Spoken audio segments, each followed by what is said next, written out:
আজকে আমি তোমাদের অ্যালোজের দ্বিতীয় পাইলসের দ্বিতীয় পার্ট বলবো। পাইলস অশ্ব অশ্ব নিয়ে আমি গতদিন তোমাদের আলোচনা করেছিলাম, কেন অশ্ব হয় আর উত্তেজক কারণগুলি কি, ম্যানেজমেন্টগুলি কি, আমাদের শরীর যন্ত্রের মধ্যে কি কি পরিবর্তন হয়, অর্থাৎ লিভারের মধ্যে যে পোর্টাল ভেন প্রবাহ হয়েছে তার মধ্যে যে রক্ত সঞ্চয় হয়, যকৃৎ শিরায় রক্ত অবরোধ, সে সমস্ত নিয়ে আমি গতদিনকে আলোচনা করেছিলাম। আজকে এবং ওর ম্যানেজমেন্ট নিয়েও আমি আলোচনা করেছিলাম যে অশ্বরোগের কোন কোন খাবারগুলি সাধারণত নিষেধ করতে হয়, কি কিভাবে করতে হয় সেগুলি আমি আলোচনা করেছিলাম, কেন হয় সেগুলিও নিয়ে আমি তোমাদের আলোচনা করেছিলাম। আজকে আমি কতগুলি মেডিসিন নিয়ে বলবো, যে মেডিসিনগুলি সচরাচর আমাদের এই পাইলসের রোগে ব্যবহার হয়, অর্থাৎ পাইলস ট্রিটমেন্ট করতে গিয়ে কোন কোন মেডিসিনগুলি আমাদের লাগে। আমি পাইলস পড়ানোর সময় বলছিলাম যে পাইলসের যে উত্তেজক কারণগুলি, যেমন রাত্রি জাগরণ, অনিয়মে খাদ্য খাবার, প্রচুর অ্যালোপ্যাথি ওষুধের অপব্যবহার, ঠান্ডা লাগা, জ্বর ইত্যাদি ইত্যাদি যে সমস্ত কারণগুলি আমি বলেছিলাম, সেগুলি সম্পর্কে যদি বলতে হয় তাহলে নার্স আমাদের একটা বড় মেডিসিন। যদিও তোমরা খেয়াল রাখবা, পাইলস ট্রিটমেন্ট করতে গেলে কিন্তু অ্যান্টিসাইকোটিক রেমেডি দরকার, অর্থাৎ অ্যান্টিসাইকোটিক মেডিসিন প্রয়োজন হয়। হয়তো তোমরা প্রশ্ন করতে পারো, নার্স তো অ্যান্টিসাইকোটিক রেমেডি নয়, তাহলে নার্স দিয়ে কি করে ট্রিটমেন্ট করব?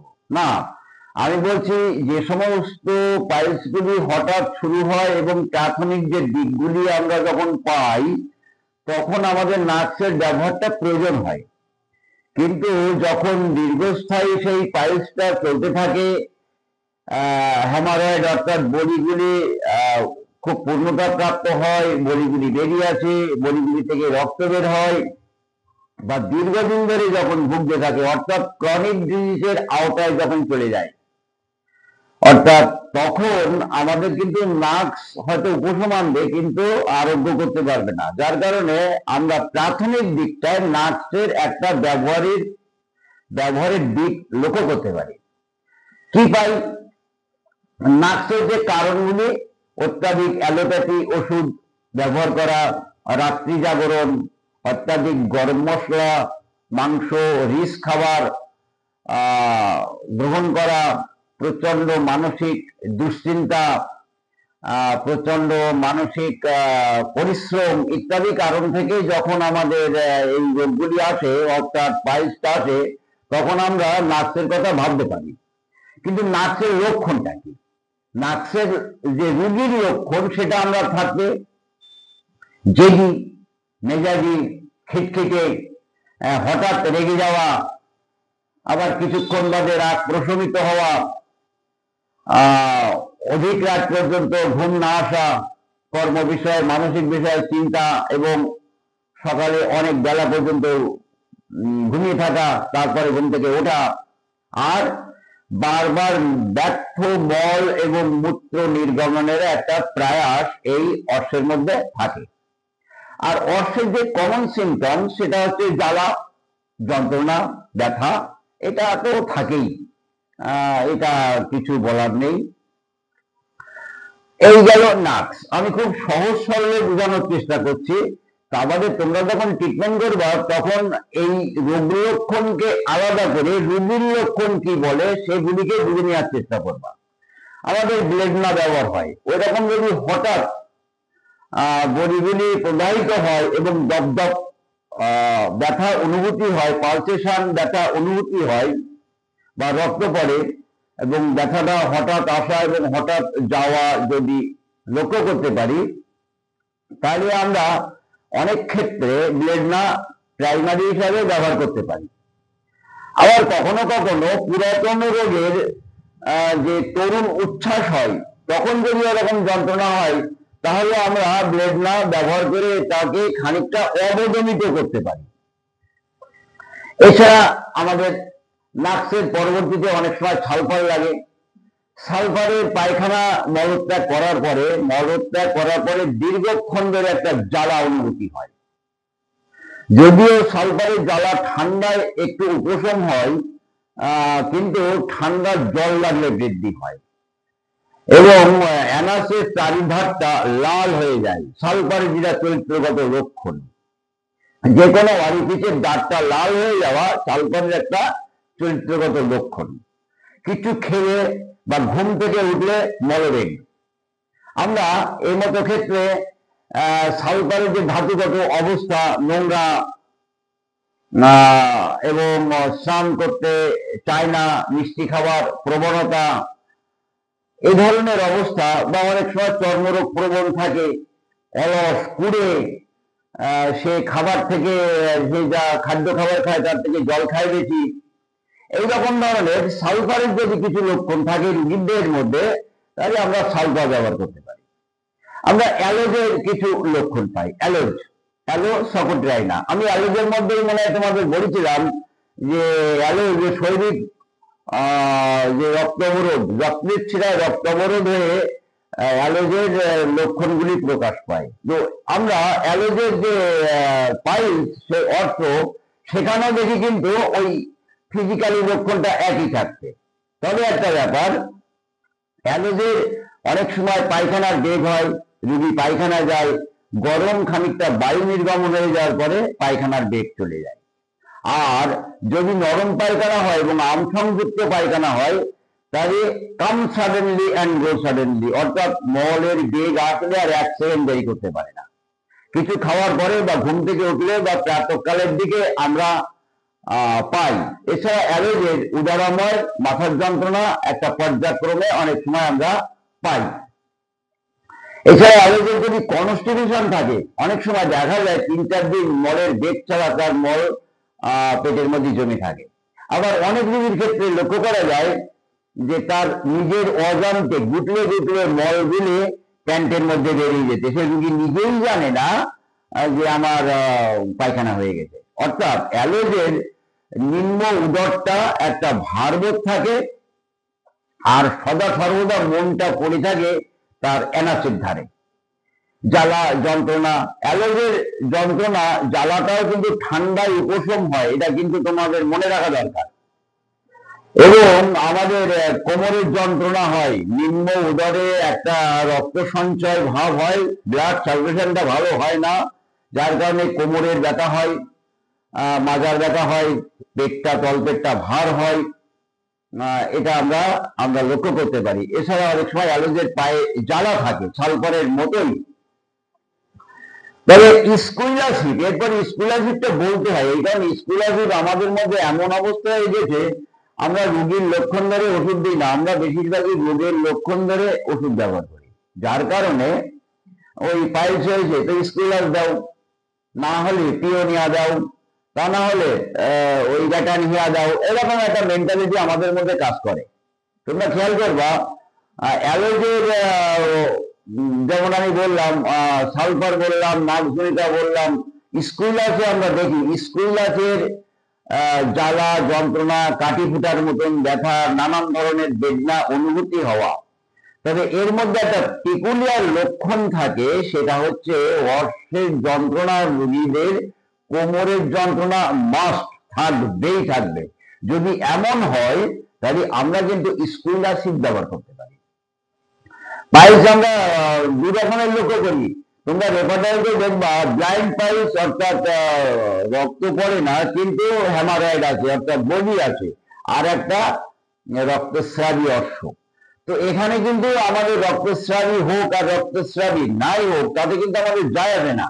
আমাদের খেয়াল করতে হবে রোগীর লক্ষণ কি সেটা। এবার আমরা অনেক সময় তোমার সিপিয়া, রেটানহিয়া, পিওনিয়া, ক্যালিকার্ড বা অ্যাসিড নাইট্রিক, আমি বড় ওষুধের দিকে যাচ্ছি, অ্যাসিড নাইট্রিকের কিন্তু আমরা অনেক পেশেন্ট পেতে পারি পাইলসের। অ্যাসিড নাইট্রিকের তোমাদের একটা বিশেষ লক্ষণ বলছি, স্কিন এবং মিউকাস মেমব্রেনের যে জাংশন, সেখানে কিন্তু ফেটে যাওয়া বা ক্ষত হওয়া। এক, রোগী শীতকাতর। দুই, ঘোড়ার মূত্রের ন্যায় দুর্গন্ধ ঝাঁঝালো। তিন, আর কাঠি ফুটানোর মতন, পিন ফুটানোর মতন একটা ব্যথা, সুচ ফুটানোর মতন একটা ব্যথা। আর দুধ খেলে সহ্য না হওয়া। এটা কিন্তু আমরা অ্যাসিড নাইট্রিকের রোগীর ক্ষেত্রে লক্ষ্য করতে পারি। আমরা অনেক সময় গ্রাফাইটিস এর পেশেন্টের দিকে গ্রাফাইটিস পেশেন্টের মধ্যেও কিন্তু আমরা পাইলস পাই। কোন মেডিসিনের মধ্যে পাইলস আছে এটা যদি বলতে হয় তাহলে রেপার্টারি দেখলে আমরা জানতে পারবো 50-60 খানা মেডিসিনের মধ্যেই পাইলস আছে।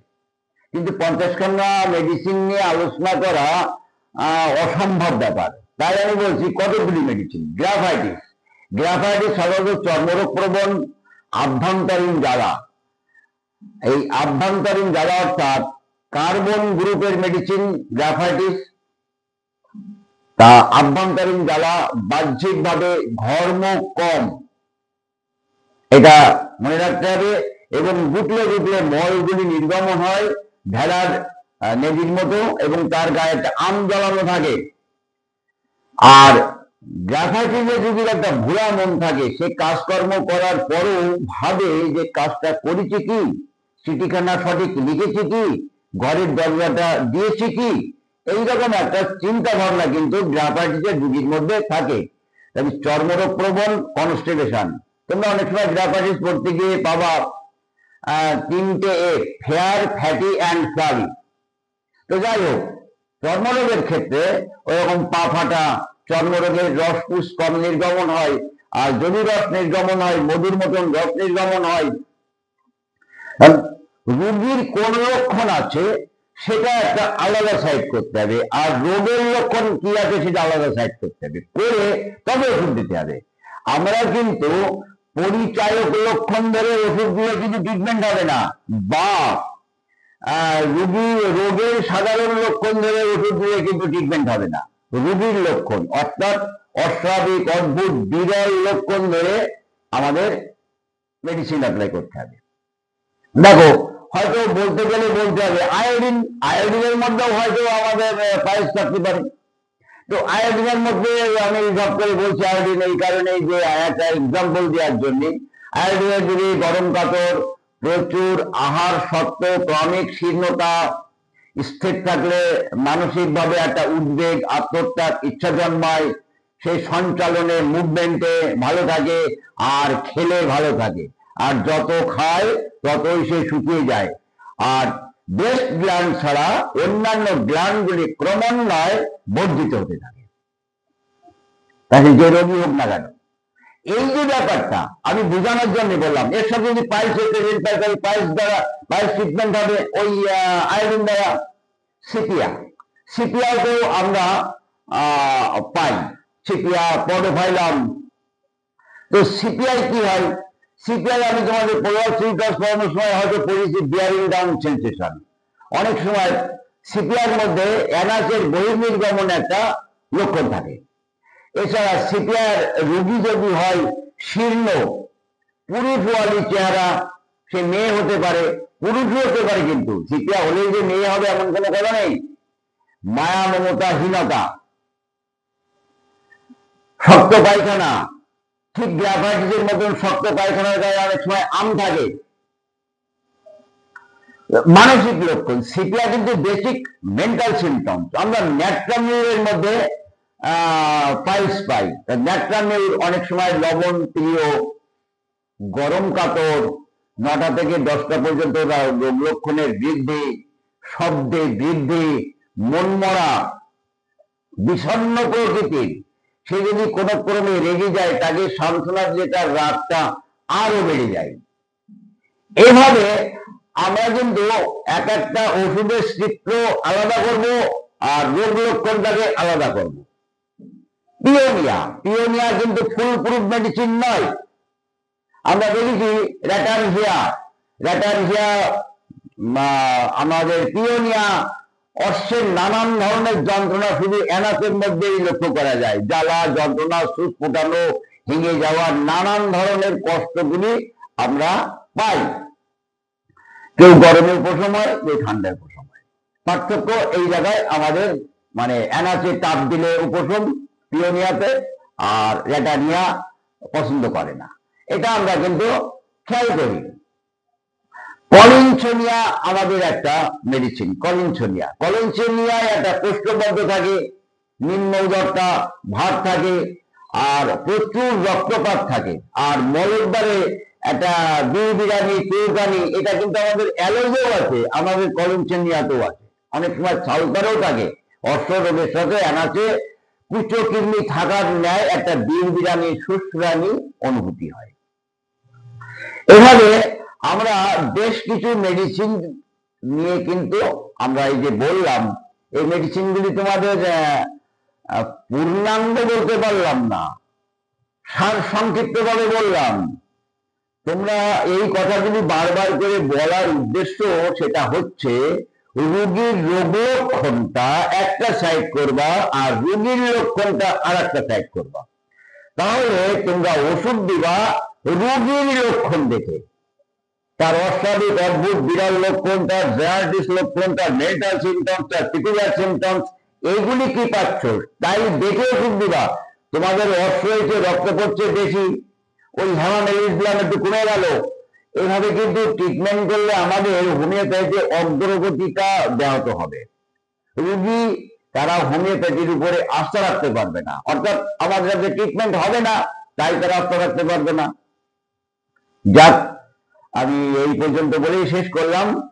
তোমরা ভালো করে পড়াশোনা করবা এবং পাইলস চ্যাপ্টার গিয়ে তোমরা আরো মেডিসিন যেগুলি আছে ফার্স্ট গ্রেড বা সেকেন্ড গ্রেড, সেগুলি তোমরা ফলো আপ করবা।